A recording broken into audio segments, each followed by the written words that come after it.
É isso. Mas assim, é só reforçar mesmo, né? A ideia, todo mundo já ajuda muito, curtindo, compartilhando, comentando. E quanto a isso, até quero aproveitar também para já agradecer, assim, de forma imensa mesmo, aqueles que já têm feito isso, né? Por exemplo, o vídeo de ontem, o corte de ontem, que foi esse sobre o ENEG, né? Que você vê, olha, esse é o papel nosso aqui, né? É pegar esses picaretas aí da grande mídia que atacam o Ciro, por exemplo, de forma gratuita. O Ciro não é um sujeito que não vai ter críticas, né? Nós todos aqui sabemos disso. Ninguém idolatra personalidade, né? Mas a gente não pode admitir também mentiras ou difamações gratuitas, né? Então nós fizemos esse corte do ENEG e ele já ultrapassou, acho que já bateu mais de 2.000 visualizações, né? Com muitos comentários, muitas curtidas. Aí você vê que venham também alguns mal intencionados, ou bolsonaristas, ou petistas, para comentarem ali, né? Então é importante a gente tá ali unido, né? E tal. E as nossas ideias mesmo, né? Ó, como disse aqui o Dorgival, inclusive, é membro aqui do canal, muito bom, muito obrigado, Dorgival. E ele diz: a nossa tarefa é muito difícil, ou é mais difícil, pois lidamos com a verdade. Não somos donos da verdade, mas nós temos compromisso com a verdade, né? E aí, olha só, veja que interessante também outro comentário aqui anterior ao do Dorgival, né? Ele faz uma brincadeira, né? Ah, agora complicou. Se não vai ter picanha e cerveja, não vai dar para votar no Ciro, kkkk, né? Mas olha só, aí que tá. Vai ter picanha e cerveja, vai ter também, né? Só que o que nós pregamos, né? E aí aqui alinhado com o que o Dorgival disse, compromissados com a verdade, nós temos que dizer como que nós teremos essa picanha e essa cerveja, né? Então, o projeto do Ciro Gomes, o PND, ele tenta demonstrar isso, de onde virão os recursos. Como que nós iremos, por exemplo, recuperar a nossa economia, como nós iremos enfrentar a forma como a economia, por exemplo, é tratada no nosso país, desde a redemocratização, desde que o neoliberalismo se instalou aqui, como que vamos enfrentar isso, superar isso, para que o Brasil volte a crescer, para que o Brasil volte a reindustrializar-se. E aí sim, tendo bons salários, tendo bons empregos, todos poderão, e é claro, todos, eu estou dizendo aqui um exagero, mas todos que puderem, poderão comprar a sua picanha, a sua cerveja, suas viagens para a Disney, né? Que o Paulo Guedes, lembra quando o Paulo Guedes veio fazer graça, né? Com essa questão da viagem para a Disney, tudo, poderão fazer o que quiserem, né? Mas isso por quê? Porque teremos um país robusto, em franco crescimento, com economia pujante. É isso que nós buscamos. Agora, para chegar a isso, não é fácil, né? E não é fazendo promessas de campanha, isso e aquilo que a gente vai... E não é imediato, né? E antes de prosseguirem com esse vídeo, curtam e compartilhem esse corte e venham participar conosco todos os domingos às 19 horas da nossa live Conexão Progressista. Participe conosco do bate-papo ao vivo, torne-se membros e vamos levar o PND para as pessoas que querem um Brasil melhor. Completamente tiro no pé do que fez, por exemplo, o Lula, prometer cerveja e picanha e ele achar que ao fim de 4 anos, ainda por cima, com o tipo de política que ele faz, ou que ele permite fazer, que fosse acontecer isso, né? Era como o Ciro dizia, esse será um grande estelionato eleitoral que o Lula está fazendo, porque ele está prometendo coisas que não tem a mínima capacidade ou possibilidade de acontecer. Né? Exato.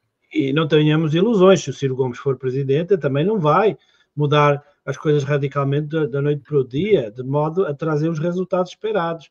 Os resultados vêm com o tempo. É por isso que existe um plano. Né? O plano pressupõe você iniciar o plano, manter o plano e depois colher os frutos do plano.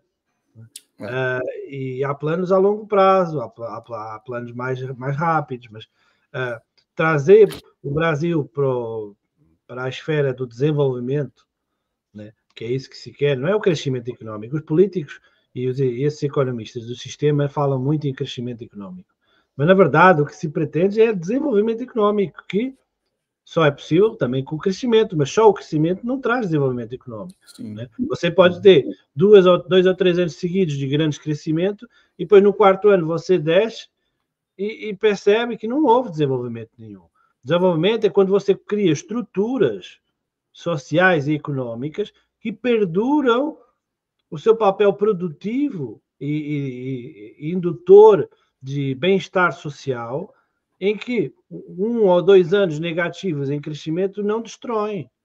Né? Crescimento, estamos tendo um pouquinho, estamos tendo crescimento, porém, o que mais que está crescendo no Brasil? Os juros.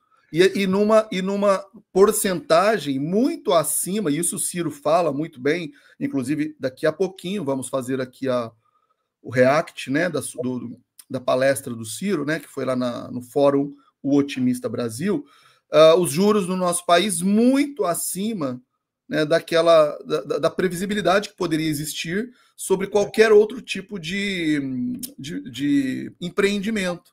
Né? Esse é o grande problema. Né?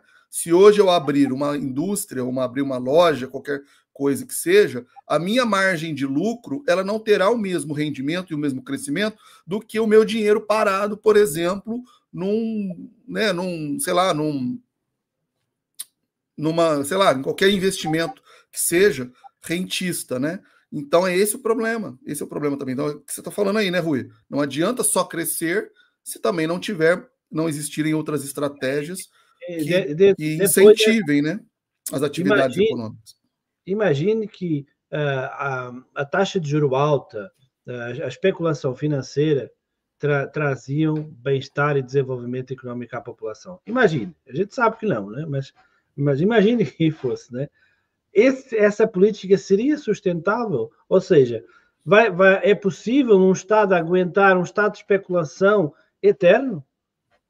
Não dá. Um dia você vai perder. É como você ficar apostando no casino, né? Você pode estar ganhando, mas você sabe que um dia a casa vai ganhar, né? Que você vai perder, né? Por isso, não é uma política, essa política que o Brasil vem seguindo, né? E lhe digo que se o Brasil não fosse o país incrível que ele é, de imensas possibilidades, assim, coisa mesmo insana, o Brasil já tinha que ter quebrado há muito mais tempo. Já, com certeza. E quebrar não é com aquilo que aconteceu na Dilma. Quebrar mesmo, ficar na falência, tipo Venezuela. Já tinha que ter.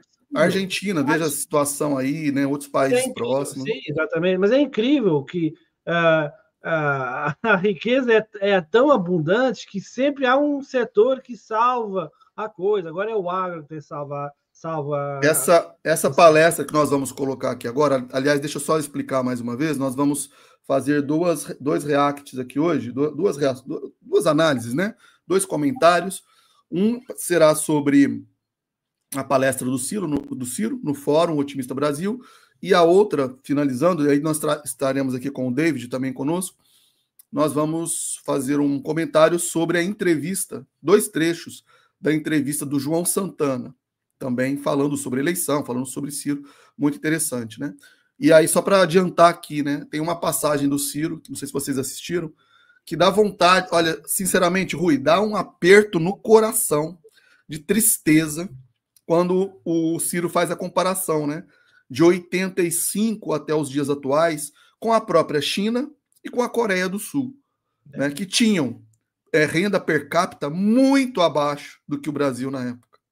E é o que você está falando aí, as oportunidades ao longo de todos esses anos totalmente desperdiçadas, né? Então é muito triste. Agora, para retomar isso, né, vai saber quando, né? Vamos saber quando que a gente vai conseguir fazer isso. É complicado, é muito complicado. Há 2 soluções para a retomada do desenvolvimento. Uma é mediante o trauma e a outra é mediante a mudança da consciência da população.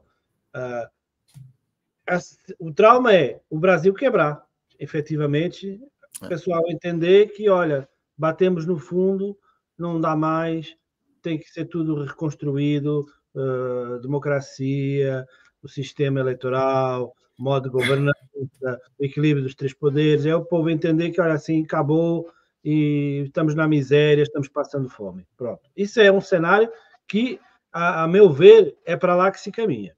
O outro cenário é pessoal aí tomar consciência que assim não vai dar e em tempo mudar a coisa ainda dá em tempo de evitar essa desgraça, né? Porque ela é certa. Não tem como, né? Quer dizer, vai aumentar juro, vai continuar dilapidando, vendendo patrimônio público. Um dia o patrimônio não tem mais para vender, né? Já não tem mais para privatizar, não tem de onde sacar dinheiro, o juro já come todo o orçamento do Estado, e aí o que é que vai restar? Migalhas, e o povo vai viver que nem um indigente. Na minha ideia. Portanto, vai ter que acontecer. Por isso, é necessário o Brasil bater na parede para entender que aquilo dói, ou vamos evitar bater na parede? Essa é a questão. É isso. É isso. E para isso nós temos então que manter aqui, acho que o nosso foco é esse, né? Manter o nosso trabalho, ainda que seja um trabalho de formiguinha, né? Como eles dizem, né? Um passo de cada vez. Teremos aí esse ano todo pela frente ainda, apesar que passa muito rápido, né? 2026 estará logo ali. E se as circunstâncias, é o que nós sempre estamos dizendo aqui, a tese do nosso canal, aqui do nosso programa Conexão Progressista, é a seguinte, eu vou repetir aqui, a gente está sempre repetindo isso aqui. Se as condições surgirem, né, forem favoráveis, nós deveremos, com todas as nossas forças, defendermos uma nova candidatura do Ciro Gomes, porque é ela que nós acreditamos que poderá, né, fazer e se tornar realidade tudo isso que nós estamos falando aqui. O Ciro ainda é um nome muito forte, né, e as pesquisas têm mostrado isso. Em breve nós teremos novas pesquisas, inclusive com o apoio que nós tivemos aqui ao PND, estamos, né, juntamos todos os nossos amigos e nossa turma toda aqui, estamos encomendando para breve uma nova pesquisa, inclusive, colocando o Ciro, né, a opção do Ciro para segundo turno, por exemplo, que ele não aparece nas pesquisas, tem escondido o nome do Ciro, justamente porque sabem, né, que ele vai voltar forte. Vai voltar porque o Lula, ele tá com a sua popularidade em baixa, o seu governo não está entregando as promessas de campanha. Aliás, eu até vou voltar rapidinho aqui num comentário lá do início, assim, bem do início, da live. Mesmo, nada, está entregando nada. Pois é, olha esse comentário aqui do Birajara, né? Sou de Realengo, Rio de Janeiro. Nós aposentados estamos decepcionados com o Lula, traidor. Mandou o seu ministro cruel, que querendo ou não ainda é o Lupe, olha só, do PDT, olha a responsabilidade do PDT, né? Derrubar a revisão, tá tendo essa discussão sobre a revisão da vida toda, né? E é isso, meu voto e da minha família é do Ciro, né? Então, muito obrigado aí pelo comentário, Birajara. E é isso, olha, também é uma classe muito afetada, né? A dos aposentados, a questão da previdência seríssima, né? E olha, sem planejamento, sem projeto, a coisa vai tocando assim, ó, com base na reação, né? Essa questão da revisão da vida toda era uma coisa que era para ter sido resolvida pelo próprio governo, pelo próprio INSS, não precisava ficar esperando chegar lá no STF, porque aí a conta cresce. É óbvio que vai bater lá depois de anos e anos e anos, vira uma conta, um valor absurdo. E é óbvio que o STF depois, para dar uma canetada, é muito mais difícil, porque sabe que vai afetar o governo, né? Agora, era para ter sido feito isso, né? Então, o que nós estamos dizendo é justamente isso. Não tem planejamento, não tem projeto. E até quando que vai acontecer isso? Então, as pessoas já estão percebendo, Rui. Estão percebendo que o barco está afundando. Bolsonaro vai ser preso, ou o bolsonarismo também está se definhando aí, né? Então, as condições estão surgindo. É isso que nós estamos falando aqui. As condições estão aparecendo para que tudo aquilo que o Ciro falou está se realizando, né? Então, as pessoas estão agora realmente voltando os olhos para o Ciro. E aí, o nome da live que nós demos hoje, o título, né, da live é esse, né? Que o Ciro é uma paixão oculta do brasileiro. É a frase do João Santana, daqui a pouco nós vamos explicar melhor isso. Porque eu acredito, Rui, e amigos que estão aqui conosco, né? Que as pessoas vão voltar os olhos, sim, para o Ciro, para suas ideias, e vão ver nele uma oportunidade que o Brasil está desperdiçando há muito tempo. E quem sabe não seja essa a nossa grande oportunidade.